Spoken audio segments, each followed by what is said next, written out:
Hello and welcome to New Wave Global. And I am joined by Kamran Bokhari, who you already know is a very renowned analyst and a think tanker, if I may use that term, based in Washington, D.C.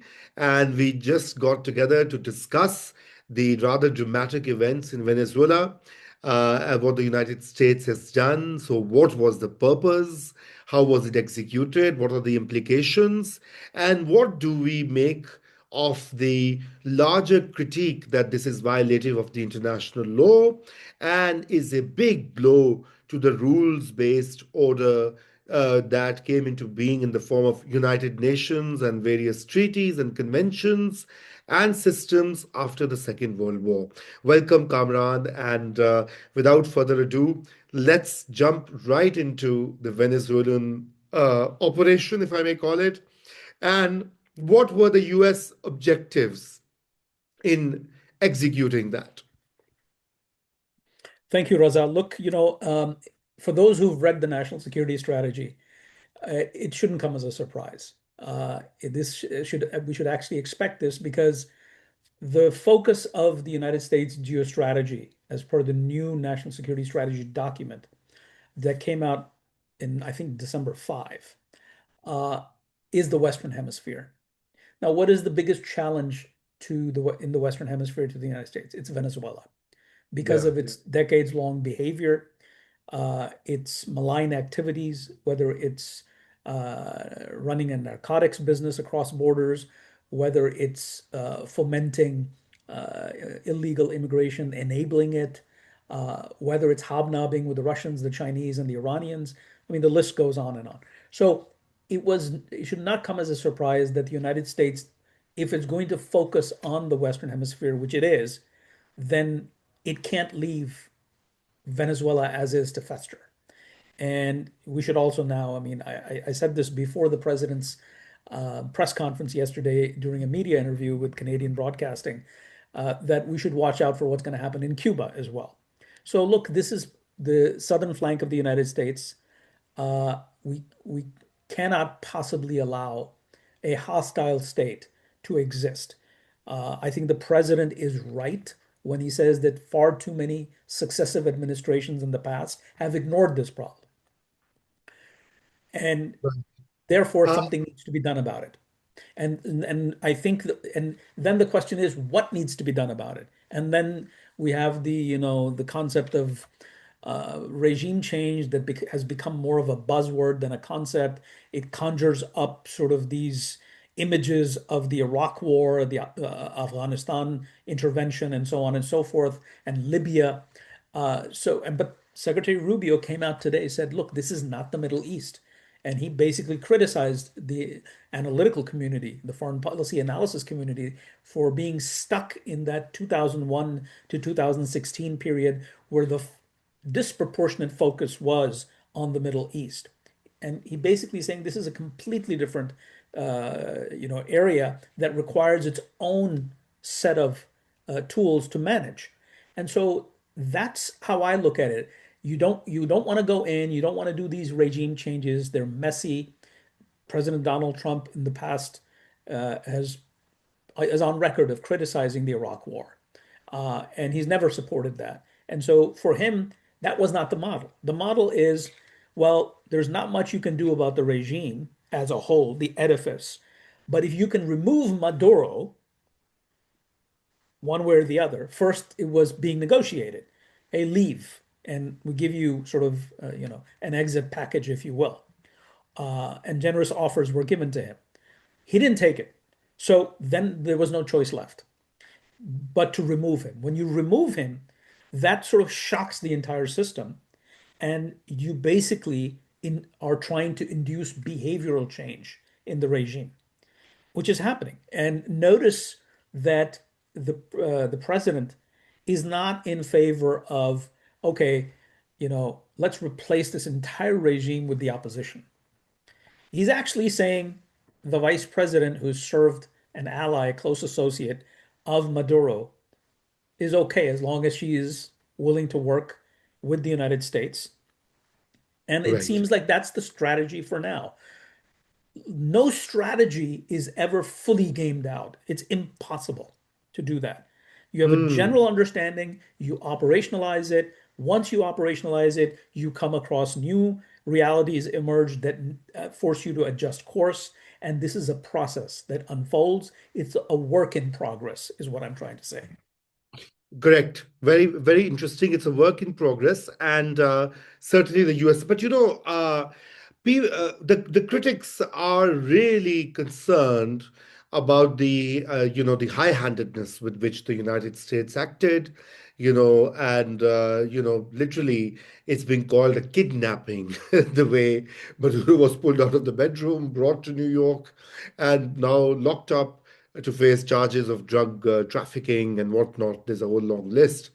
So, that obviously makes a lot of countries feel a bit vulnerable, Kamran, especially in the global south. And, of course, let's see what the Security Council of the US has a veto.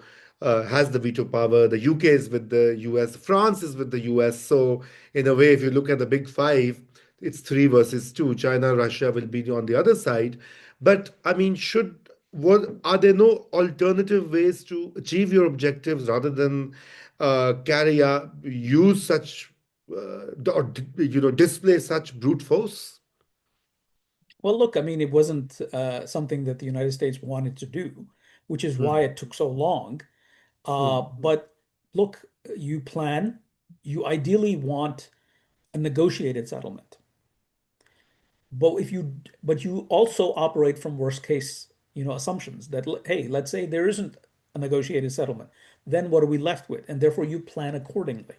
So this is a tactic of last resort. It's not something that, I would say that the United States is going to be doing everywhere in the world.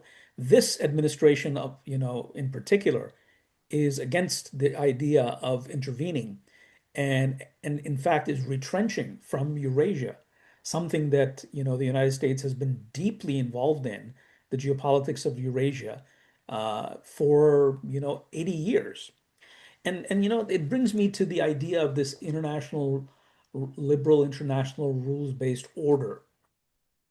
Look, we people forget that this was a management system for the United States, which was a very young superpower at the time, Hmm. uh, that had a devastated Europe to deal with, a devastated Asia, and scores of countries had emerged as independent sovereign states because of decolonization. And Correct. so the United States needed a management system. And this system, the United Nations and all the other sister institutions, along with the whole notion of this international order, rules-based order emerged. Okay. Along the way, it became an ideology. Hmm. And the problem with ideology is it's impractical. It runs against the human condition. Yes. Policy and ideology are not the same things. If you can distill from your ideology practical steps to deal with or practical policy, distillations from that ideology, then great. This was Hmm. the problem of the Soviet Union, that Marxism, in theory, was very sexy for many people back in the day. There were obviously people who vehemently opposed it, but it was seductive for a lot of people. The Hmm. problem is that you couldn't run policy on it. And that's why the Soviet Union ran out of gas. So Yeah. I think what the problem is that I'm not saying there shouldn't be international law. In fact, I have written a piece in Forbes on New Year's Eve on, does it mean to reform the United Nations under an America Yeah. First strategy. So I thought people should you're. go and look it up and read it. And I've written similar other pieces in recent months. But the point that I'm trying to make is that once you take something as an ideology, then you know you then you can't deal with the practicalities of the world. So and that order is also defunct. It was never Right. meant to last forever. And the Right. American people at the time, if people should go back and read history, America had a history of we should not be dealing with the world at large. We have enough problems at home. We need to focus inward. People call it isolationism. Lots of different terminologies can be thrown out. But the point is, what did the US go and do after World War One? It went back in. And this is why the Hmm. League of Nations did not take shape, because the US wasn't there. Uh, but then World War Two taught a different lesson, that you can't really stay away, not in the current moment. But the point was that the United States didn't come up with some, pathway to a Star Trekian global government, future where there's one government and everybody's singing Kumbaya and whatnot. That's not what the international rules-based order was about. It's a management system. It's a tool. It has limitations. So if we're going to go and criticize everything based on that, then the argument becomes polemical. We have to be practical. We can say, we can criticize this action, and people should, because that's what democracy is all about. But the arguments can't be steeped in ideology or partisanship. They have to be more practical. And I think we're seeing less and less of that. Well, I mean, we are short of time. Otherwise, I would like to take explore this further on ideology in particular, but let's leave it for another time. I just want you to now quickly sum up as to how do you see this unfolding? What is going to happen within Venezuela? Will the US gain control over the oil resources? Will there be some form of stability within Venezuela? And do you think that this is going to affect or help Trump's fledgling fortunes, especially in the midterms here? It's difficult to say, I'm not an expert on public opinion. Hmm. So let me just caveat that. I can't tell you what, I'm not a pollster. I can't tell you what, I do understand what people feel, and I do keep an eye on public opinion, but I'm not an expert on that. So I don't know how this is going to pan out. But what I can tell you is that the United States is looking at a very long process on its southern flank, because Venezuela needs a lot of work. Okay. Sure.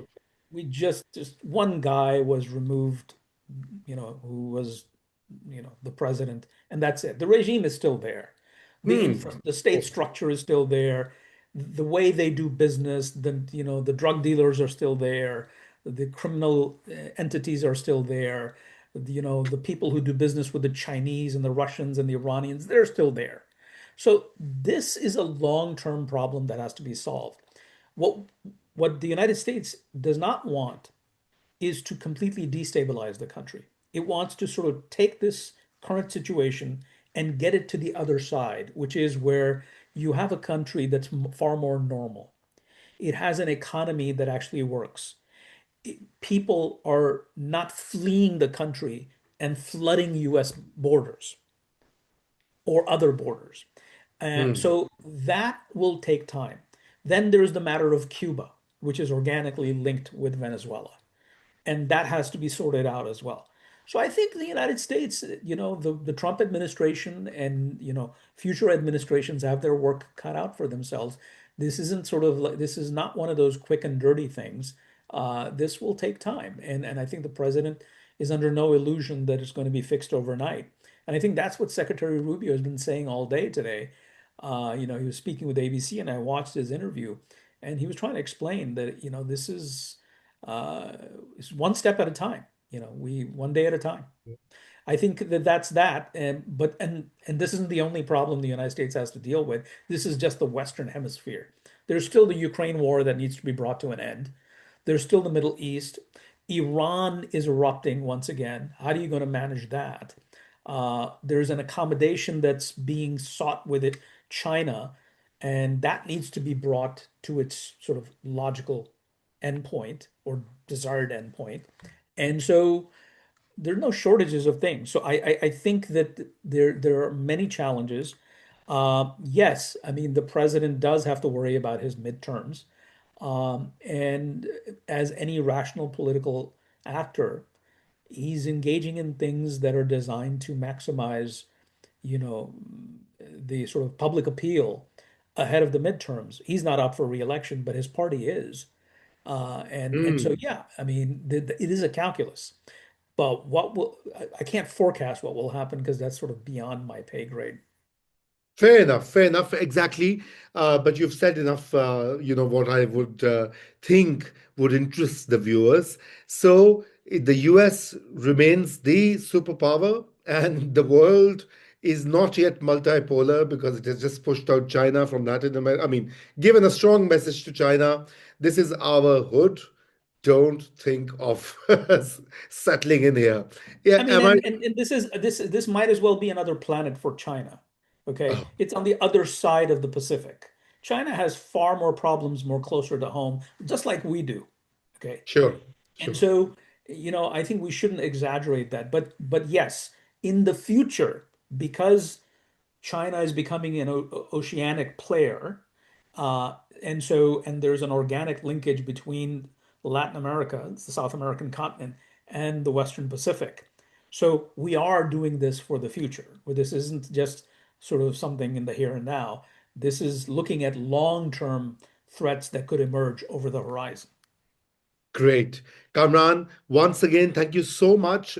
Great discussion, and one always learns, from you, and and at least I gain many insights from what you say. Even though I have a slight disagreement on ideology, but that's for another session. For Let's now, do that one day. yeah, very soon. For now, thank you, and hope to have you back on this channel again. Goodbye. Appreciate it.